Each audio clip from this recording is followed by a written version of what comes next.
Welcome to Out of Zion with Susan Michael, an exploration of the Bible and the land of Israel. From ancient biblical sites to the story behind the stories, join Susan on a journey through the most exciting book on the planet. Hit the subscribe button for future episodes, which will deepen your faith and bring the Bible to life. And now, here's our host, Susan Michael. Hey there. Welcome back. This is the 3D Jesus series, and we're on part 4 about Jesus' Galilean ministry. I hope that you have enjoyed what we've covered so far, and that Jesus is beginning to become more alive to you than he ever has before. That's my prayer for you, that Jesus comes alive. He becomes three-dimensional. As you see him walking in the land within his cultural setting, his religious setting, and you understand how very real he was and he is.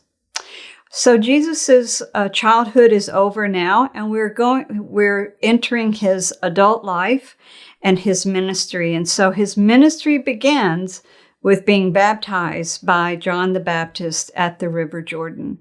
This is when the Holy Spirit comes upon him and his ministry begins.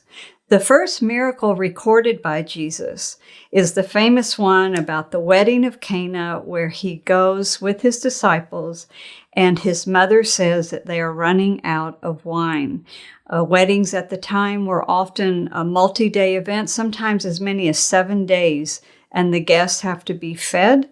And they were at some point in this wedding running out of wine, and so Jesus takes water and turns it into wine. We've all heard the story. I find it curious that Jesus' mother knew that he could take care of this problem. And what that tells me is that this was not the first miracle by Jesus. This is just the first one that we have recorded in the Bible. I think he must have done a number of things in the home, so Mary knew exactly that Jesus could take care of the situation. And she commanded the servants, do whatever he tells you to do. And so they did.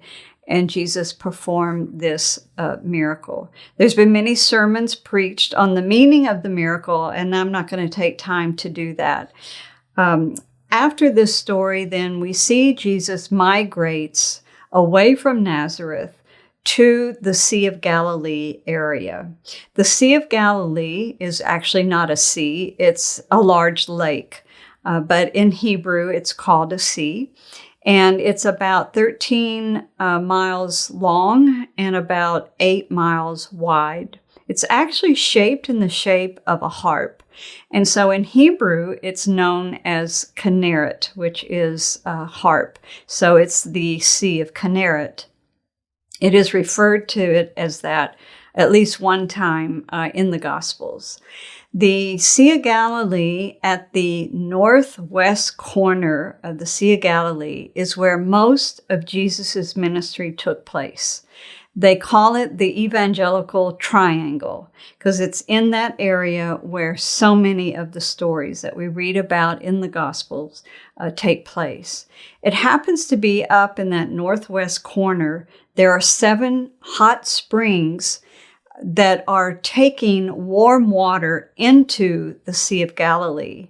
And because of that warm water, that's where the fishing stories take place. The tilapia is a warm water fish, and so they would congregate there in those warmer waters. And so a number of our stories we find take place right there in that northwest corner. Also, the Sea of Galilee is known for very, very violent storms that come upon you suddenly. And we do have one of those stories in the New Testament of Jesus and the disciples out on the boat, and one of these mean storms comes up very quickly, and it's life-threatening. They're very violent storms. And this has to do with the fact that the Sea of Galilee is down, as I said, it's the lowest freshwater body of water on the planet. And to its right are the high mountain range of the Golan Heights and of Jordan. And to its west is another set of hills, the Arbel Cliffs, and then there is a valley that goes straight west all the way over to the Mediterranean Sea. That valley is known as the Valley of Jezreel, and there is a famous roadway that came from Egypt up the Mediterranean Sea, and then it turned inwards and went across that Jezreel Valley to the Sea of Galilee, and then went on northeastward into Assyria. So this was a very, very important and busy place. There was a lot of traffic. There was a lot of commerce. And the Sea of Galilee was the largest oasis on that road from Egypt to Assyria. So now right there in that northwest corner is the town that Jesus made his home base. It actually is referred to as his home, and that is the town of Capernaum. Capernaum is a town of roughly about 1,000 or 1,500 people, so it's sizable for the time. And it is right there, and one of our famous disciples' home is in Capernaum, and that's Simon Peter. And so we have Jesus staying there in the home of Simon Peter and in the hometown of Simon Peter at Capernaum, and it says that he taught in the synagogue there. Now, when you go with me to Israel, for sure we will go to Capernaum, and you'll be able to see the remains of that town. You will see the remains of the ancient synagogue. Now, the synagogue that was there at the time of Jesus, what we would call the first century synagogue, was later destroyed and a new one built on top of it in the 4th century. So what you will see standing there is the remains of the 4th century synagogue.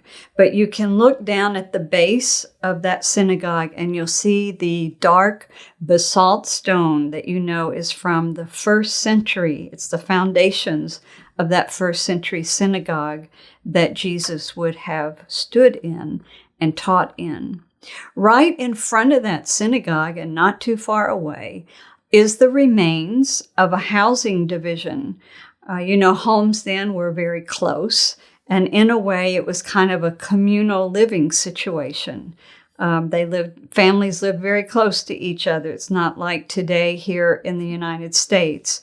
And Simon Peter's mother-in-law was ill one day, it says, and Jesus left the synagogue. And he went to the home, and she was very ill, and he healed her. And over the remains of that housing, that unit within a gathering of homes, over the top of it has been built a church. Now, this church that's over it today is on, you could say, on stilts. It's built up above the ground so that it didn't disturb the stones. And you can stand there underneath the church and look at the stones. You can go into the church and look through a glass place in the middle of the floor, and you can look down to the very stones that were of the house of Simon Peter. Now, you might be asking, how do we really know that that's the house? And it's a very strong possibility it is the house. And this is how we know this. Back in the 4th century, in the early 300s AD, when the Roman Empire became Christian and Constantine declared Christianity to be the state religion, his mother, Helena, made a trip to the Holy Land, and she researched these various sites in the ministry of Jesus. And once she found what the locals told her was the site, then she would have churches built over the site or beside it to commemorate that. And so when we know that there was a 4th century church built in an area, it tells us that the locals told Helena and others that traveled to the Holy Land at that time that these were the various locations. And so in this situation, in this house, it's well known that this one unit was plastered over many times over the years and over probably decades and centuries. It was replastered.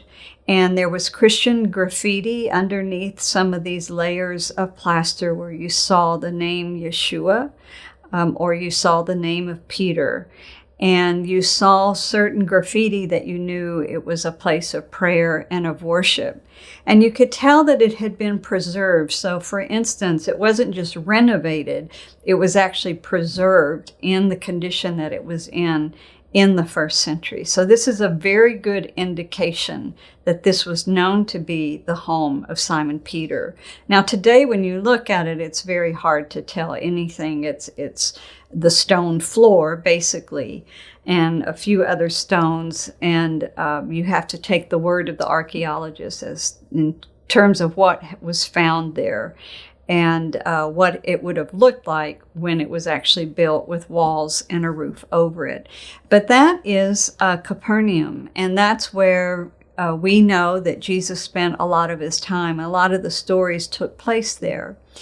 We also know that Jesus did many, many more miracles in that area than the New Testament tells us. And we know that because Jesus alludes to it.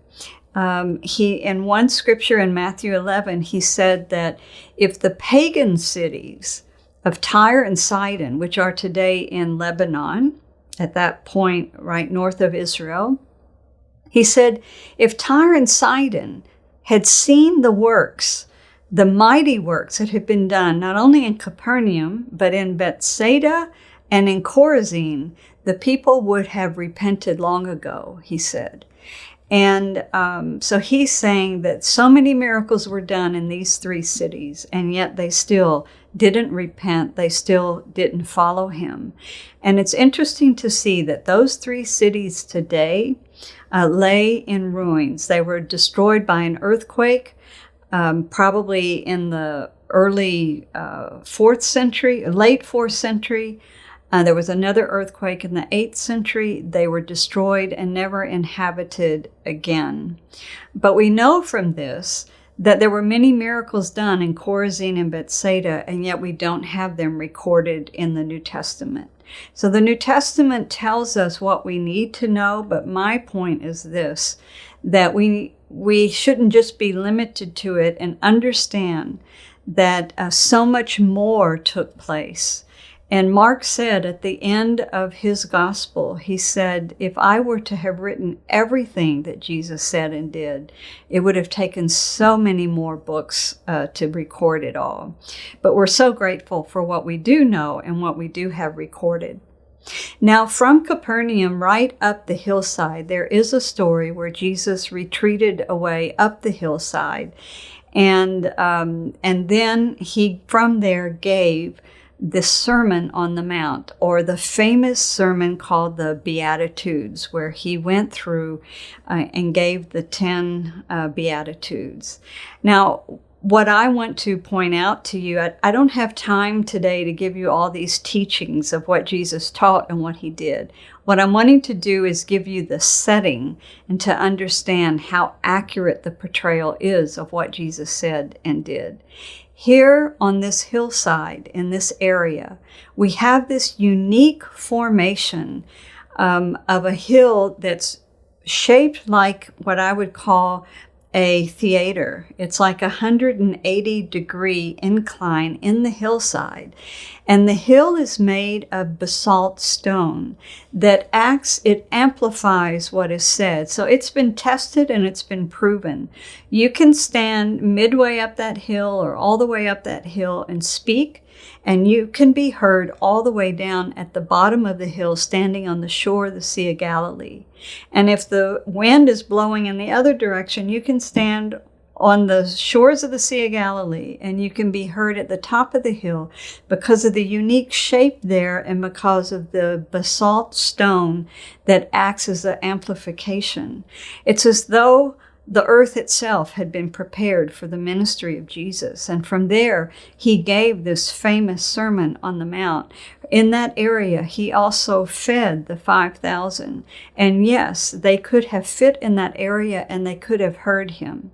And when I say that they can fit there, you can go there and look at it today. But in the year 2000, when the Pope was visiting the Holy Land, they actually prepared that area to hold 100,000 people to hear the Pope. Now, it rained that day, so they didn't have that many, but they were prepared for it and said that it could hold as many as 100,000. So for sure, the 5,000 that Jesus fed probably was more like 15,000 people when you added up the families. For sure, it could have held that. Now, right south of Capernaum, down the shoreline of the Sea of Galilee, we come to the town of Magdala. And I mention this, it's very significant what was found here at Magdala. And that is that they found the remains of another first century synagogue, but this one had not been built over. And so this one, you can see the floor of the first century synagogue. And we can be so certain that Jesus stood there on that floor in that synagogue. Why? Because two Gospels tell us that Jesus went throughout all the cities and villages in the area, and he taught in their synagogues. So we can be very, very certain that this one he stood in. Also, we have a story in Matthew 15 where Jesus had just healed the 5,000. It says he got in a boat and he came down to the area of Magdala. And when he came into the town, which is right there on the sea, it had a port. He came into the town, and it says that the Pharisees and the Sadducees came to him to test him. So we can be pretty sure that that story took place right outside that first century synagogue, which may have been where Jesus was headed to. Magdala is also famous for something else. This was the hometown of Mary Magdalene. Magdalene means she was of Magdala. And so this was her hometown. When you go there with me, it's one of my favorite places because of the first century synagogue, but also because the Catholics that own this area, they actually are the ones that uncovered the first century city of Magdala. When they were building there, they uncovered it all. And they built a beautiful chapel right on the shores of the Sea of Galilee, where you can go in and you're usually hot and tired from touring. And you can sit there in that chapel and look through the all-glass windows to the Sea of Galilee. And they built a little infinity pool so that when you're sitting there in the pew, all you see is water all the way to the Sea of Galilee. And the pulpit in this chapel is shaped like a first century fishing boat. So if you are actually going to attend a service there, the priest or pastor will be standing in what looks to be a first century fishing boat. It's a very special place, and this chapel was built in memory of not just Mary of Magdala, but actually of all the women that followed Jesus. The name of this chapel is in Latin, which I don't know how to pronounce it exactly, but it's Duc in Altum, and that means launch into the deep. And it's built in commemoration of the famous story where the disciples had been fishing all night, and Jesus told them to launch out on the other side of the boat, and they launched their nets and brought in a miraculous load of fish. Now, the Sea of Galilee, this northwest corner, was a very Jewish area of the Sea of Galilee. But on the east side of the Sea of Galilee, it was Gentile. And therefore, when it said that Jesus crossed over to the other side, it means he actually crossed over into a more Gentile area. And that's where we have the story of the feeding of the 4,000, and which is full of symbolism and significance, but also the healing of the demoniac who was in the cave there. And it really seemed to imply a worship of Baal, and he had been possessed by these demons from this pagan worship. And when Jesus set him free from these demons, it said that they went in, he allowed them to go into a herd of pigs, which ran into the water. Now, what's significance here is that you would never have a herd of pigs over on the west side of the Sea of Galilee, because that was the Jewish territory. But over in the pagan, more Greek area, which was Roman run, you had pigs, and you had this demoniac, which seemed to be part of a Baal worship. So after this story, it says that Jesus took his disciples into the region of Caesarea Philippi. Now, Caesarea Philippi is really close to the border between the pagan the pagan east side and the Jewish west side. It's right outside of the town of Bethsaida. And at Caesarea Philippi, there was a huge amount of pagan god worship. And there was actually a cavern in a cave that went deep into the earth, and they called that the gates of hell. And there was pagan worship that took place there in Caesarea Philippi. So I don't believe Jesus actually entered Caesarea Philippi for that reason, but it says that he took his disciples into the region around Caesarea Philippi, and this is where he begins to question them. He has now spent a couple of years with them. So he asked them, "Who do men say that I am?" They said, "Well, some say that you're Elijah, and some say you're a prophet." And he said, "But who do you say I am?" And that's where Peter said that thou art the Christ, the Messiah.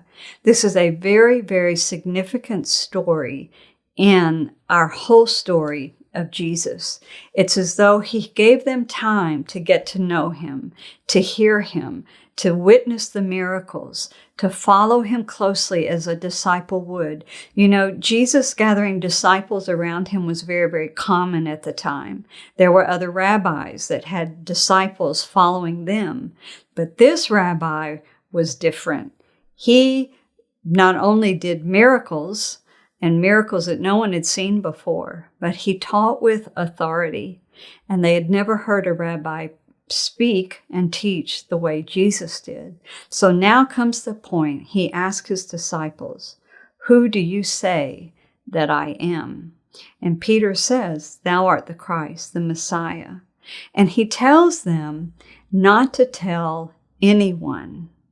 And then it says that after 6 days, he takes them up on a hill. Now, we assume that this took place really close to this region again, and that this hill that he took them up was a part of the range of mountains there in the north of Israel called the Hermon Mountains, or you would pronounce it Hermon. In English, we pronounce it Hermon, but in Hebrew, it's Hermon. And that's the highest mountain in Israel, where they do have snow on the top of Mount Hermon, and you can go up there today and you can ski. They have a ski lift.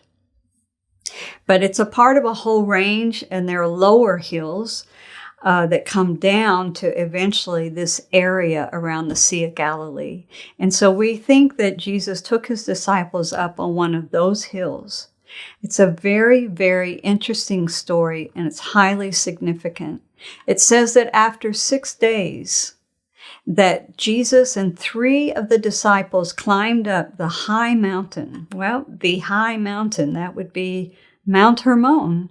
And like Moses, when Moses went up on Sinai, I want to remind you, it says that Moses went up on Mount Sinai, and that's where God gave him the Torah, and God invited him to ascend it. And it said that for 6 days, he was surrounded by a cloud of glory. And on the 7th day then, the Lord called from that cloud, and he spoke to Moses. And here we have in this story, it says that after 6 days, Jesus took 3 of the disciples up to the high mountain, and there they were enveloped by a cloud of glory. And like Moses, they heard the voice of God speaking. And like Moses, Jesus radiated the presence. But who did they see there? They actually saw Moses there in this cloud and somebody else, Elijah the prophet. Why is that? Well, Elijah the prophet is the only other person in the Bible who also ascended Sinai and heard God speak to him. Also, the symbolism of Jesus' meeting with Moses and Elijah is that Moses symbolized the law and Elijah symbolized the prophets, meaning the entirety of God's word to the Jewish people, the law and the prophets, were here verifying Jesus. It was a verification of who Jesus was. And the disciples, two of the disciples saw this. And when they came down, Jesus told them, don't tell anyone. He knew that this was probably a bit much. This was an earth-shaking revelation of who he was. And he told them, don't tell anyone. But he wanted them to know. And from this point forward, he began to emphasize to his disciples that he must go to Jerusalem and he must suffer there at the hands of the leaders and he must die.